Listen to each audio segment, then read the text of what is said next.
अभी भी बहुत सारे इन्वेस्टर्स के बीच में ये डाउट रहता है कि PB ratio and P ratio में फर्क क्या है।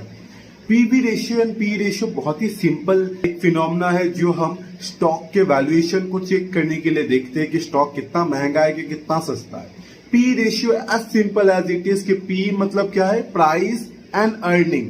स्टॉक का मान लो आपका दुकान का टोटल मार्केट कैप, वो मार्केट में लिस्ट है, उसका टोटल मार्केट कैप है 1000 रुपए, और अगर आपका कंपनी एक साल में 10 रुपए कमाता है तो 1000 को डिवाइड कर दो 10 से, कितना आएगा 100। तो दैट 100 इज द पी।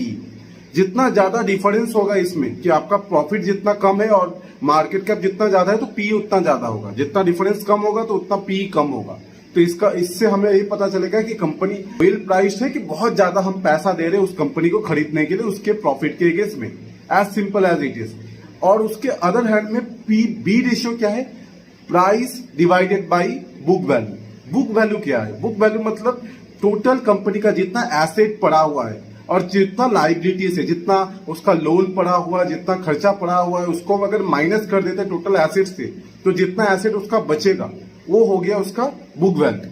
अब इस बुक वैल्यू को अगर हम डिवाइड कर देंगे टोटल मार्केट कैप से, अगर मान लो एक कंपनी का एसेट और बुक वैल्यू है 100 रुपए का और उसका मार्केट कैप है 1000 रुपए का, उसको हम अगर डिवाइड करेंगे तो आएगा इसका रेशियो 10 का बुक वैल्यू। एक आइडियल बुक वैल्यू 2 से 3 का माना जाता है। और इसे हम समझते हैं कि कंपनी, फॉर एग्जाम्पल बोलने के लिए, अगर कंपनी कल बंद हो जाए तो कितना उसका एसेट पड़ा हुआ है, उसका रियल वैल्यू क्या है, ये समझने के लिए हम पी बी रेशियो देखते हैं।